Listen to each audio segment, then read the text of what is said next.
4일 미래청년부 영상예배를 하나님 앞에 드리겠습니다.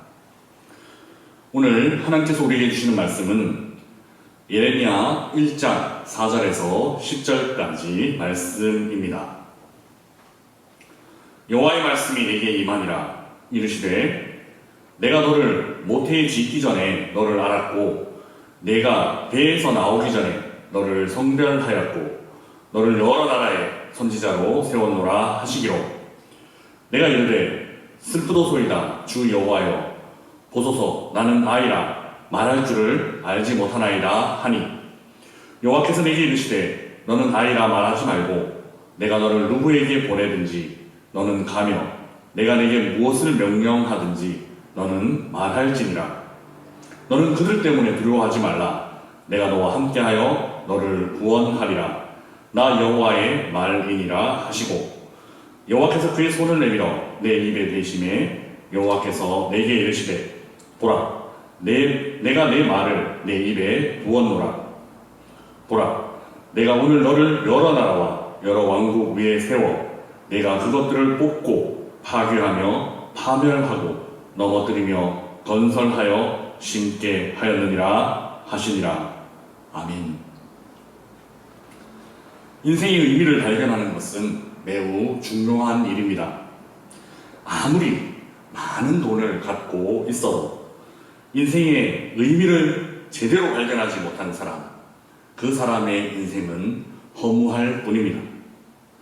아무리 높은 자리에 올랐다고 하더라도 내가 왜 사는가에 대한 답을 얻지 못한 사람의 인생은 공허할 뿐입니다. 인생의 의미를 발견하기 위해 어떤 사람들은 철학자에게 물으려고 합니다. 최근에 소크라테스 형 알려주세요 하면서 이렇게 노래를 부르면서 인생의 의미를 발견하려고 했던 사람이 있었습니다. 노래를 끝까지 들어보면 테스 형 하면서 애절하게 그 소크라테스를 부르고 있지만 아무리 그 위대한 철학자에게 물어도 이 철학자는 끝내 답을 주지 않습니다.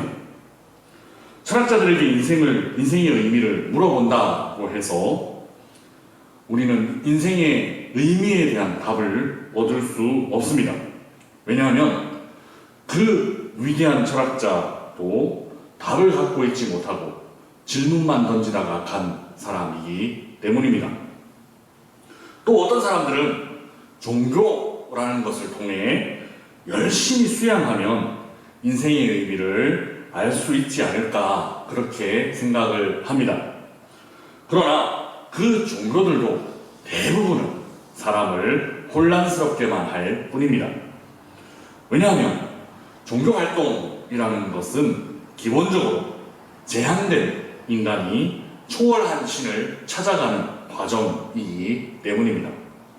제한된 인간과 초월한 신 사이의 거리는 사람의 힘으로는 도달할 수 없는 그런 거리입니다. 때문에 종교를 통해 제한된 인간 편에서 초월한 신에게 도달하려는 시도를 성공한 사람은 아직까지 아무도 없을 뿐만 아니라 앞으로도 아무도 없을 것입니다. 오늘 본문은 예레미야 선지자가 하나님으로부터 소명을 받는 장면입니다. 이 본문 안에서 우리는 인생에서 가장 중요한 것이 무엇인지, 좀 더 거창하게 표현하자면 인생의 의미가 무엇인지를 발견할 수 있습니다. 오늘 본문 5절에서 하나님은 처음 예레미야를 부르시면서 이렇게 말씀하십니다. 함께 5절 말씀을 읽어보겠습니다. 내가 너를 모태에 짓기 전에 너를 알았고 내가 배에서 나오기 전에 너를 성별하였고 너를 여러 나라의 선지자로 세웠노라 하시기로. 아멘. 모든 피조물과 마찬가지로 예레미야를 창조하신 분은 하나님이십니다. 그런데 하나님은 예레미야를 단순히 내가 너를 창조했다 이렇게만 말씀하시지 않습니다. 예레미야를 모태에 짓기 전에 이미 예레미야를 아셨다고 말씀하십니다.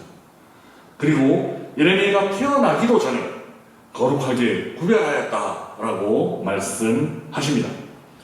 거룩하게 구별하셔서 여러 나라를 위해 선지자로 세웠다라고 말씀하십니다.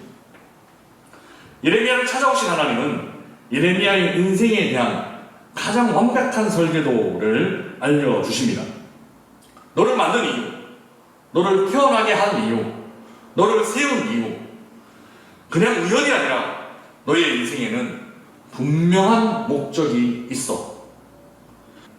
너는 나의 말씀, 하나님의 말씀을 여러 나라의 백성들에게 전하는 사람이 될 거야 라는 사실을 직접 예레미야에게 알려주십니다. 사람들은 어떤 물건을 만들 때 어디에 사용할지 구체적인 목적을 갖고 그 물건들을 만듭니다. 마이크를 만든 사람이 마이크를 만든 이유가 분명히 있습니다. 마스크를 만든 사람도 마스크를 만든 이유가 분명히 있습니다. 저마다 존재하는 이유와 목적이 있습니다. 사람도 마찬가지입니다. 우리 한 사람 한 사람의 인생이 의미가 있는 것은 하나님께서 목적을 갖고 한 사람 한 사람을 창조하셨기 때문입니다. 의미가 없는 사람, 쓸모가 없는 사람은 한 사람도 없습니다. 모든 사람은 각자 하나님께서 창조하시고 이 땅에 보내신 의미를 갖고 있습니다. 이 의미를 발견한 사람과 그렇지 않은 사람의 인생은 하늘과 땅만큼 차이가 납니다. 우리는 그저 태어났으니까 살아가는 사람들이 아닙니다. 숨을 쉬니까 살아가는 사람도 아닙니다. 우리는 하나님께서 목적을 갖고 만드셨고 그 목적을 이루기 위해 이 땅에 보내신 사람들입니다. 바로 이 하나님께서 만드셨다라는 사실과 하나님께서 보내셨다라는 사실이 우리 인생의 의미입니다. 예레미야의 인생처럼 우리 한 사람 한 사람의 인생의 의미도 우리를 만드신 분, 그리고 우리를 지금 여기에 보내신 분을 통해서만 설명될 수 있고 이해될 수 있습니다. 사랑하는 미래청년부 형제자매 여러분, 지금 우리 모두는 하나님이 우리를 창조하시고 이 땅에 보내신 목적이 무엇인지를 발견하기 위해서 애쓰며 하루하루를 살아가고 있는 사람들입니다. 하나님의 비전을 찾기 위해 애쓰고 있는 우리들의 오늘 하루는 그래서 의미가 있습니다. 하지만 하나님의 비전을 찾기 위해 애쓰고 있는 우리 한 사람 한 사람의 하루하루가 사실은 그렇게 쉽고 녹록한 것만은 아닙니다. 예레미야가 하나님의 부르심을 감당하기 위해 맞이한 상황처럼 오늘 우리가 경험하고 있는 현재, 지금이라는 시간도 그렇게 쉬운 상황만은 아닙니다. 예레미야는 남왕국 유다가 멸망하는 길을 가는 동안, 그 마지막 길을 가는 동안 사역했던 선지자였습니다. 그래서 그가 선포했던 하나님의 메시지는 축복의 메시지가 아니라 저물어가는 유대의 마지막 길, 즉 멸망에 대한 이야기였습니다. 예레미야 별명이 눈물의 선지자인 이유도 바로 이런 이유 때문입니다.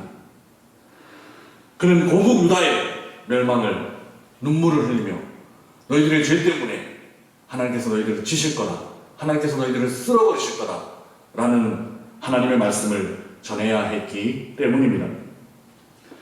2020년을 살아가며 하나님의 부르심을 찾고 있는 오늘 우리들도 예레미야만큼이나 힘들고 어려운 하루하루를 살아가고 있습니다. 하나님이 살아계신데, 하나님이 나를 사랑하신다고 하셨는데 어떻게 나에게 이런 어려운 일이 생길까 힘이 빠지기도 하는 오늘입니다.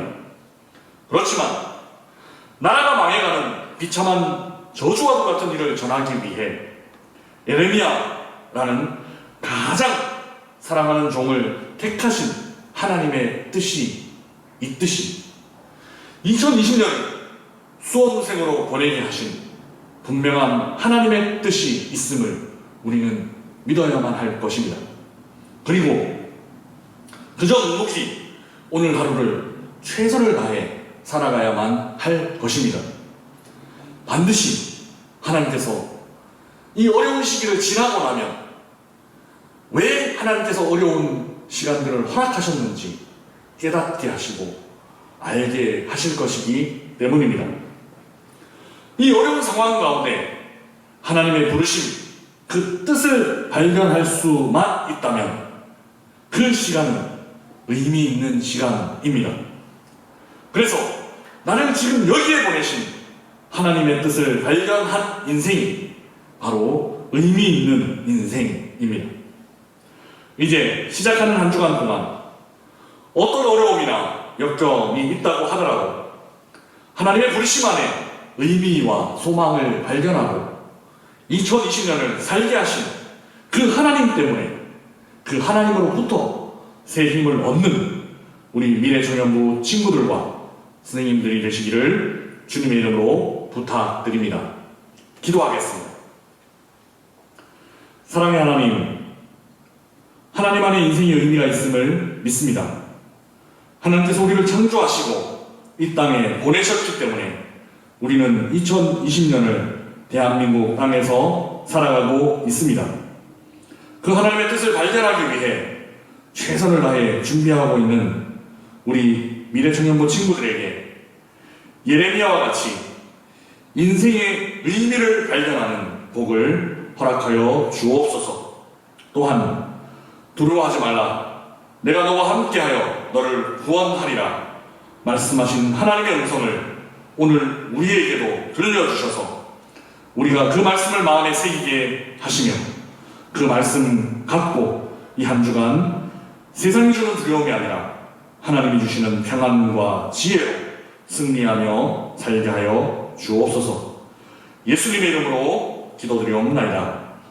아멘.